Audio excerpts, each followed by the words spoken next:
L'alerte terroriste est activée en Ouganda. Selon la police, les insurgés islamistes somaliens prévoient de mener des attaques. L'Ouganda fournit le plus gros des troupes engagées en Somalie sous la bannière de l'Union africaine. Pour éviter tout amalgame, les musulmans ougandais montent au créneau pour dénoncer le terrorisme. Stéphane Raes avec Lucie Oumukundwa.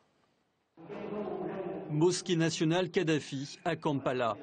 C'est un jour particulier pour les fidèles car aujourd'hui, les autorités religieuses lancent une vaste campagne pour redorer l'image de l'islam en Ouganda.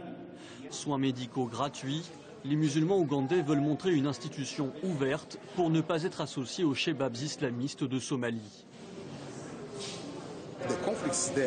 Les conflits là-bas ne viennent pas de malentendus religieux, ils ont des causes politiques et économiques.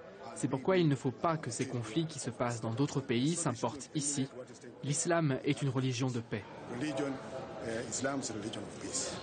Selon ces instigateurs, cette campagne vise à prévenir l'installation des extrémistes en Ouganda. Ici, les musulmans pour majorité sunnite constituent 12% de la population. Malgré des conflits par le passé avec les chrétiens, la cohabitation se déroule pacifiquement.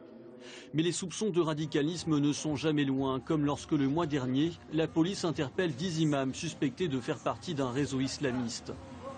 Depuis, la police affirme avoir reçu des informations sur des menaces d'attentats d'Al-Shabaab.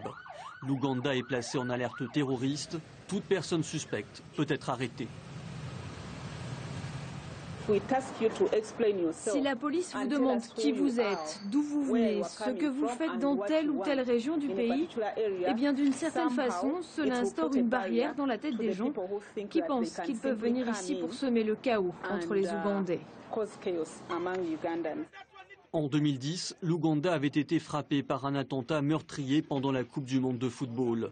Le pays est en première ligne contre le terrorisme. C'est à Kampala que les polices d'Afrique de l'Est se sont réunies dernièrement pour concerter leurs actions de prévention. Une prévention régionale indispensable. Le 7 mai dernier, c'est la Tanzanie qui était frappée. Un attentat contre une église a fait au moins 3 morts et une soixantaine de blessés.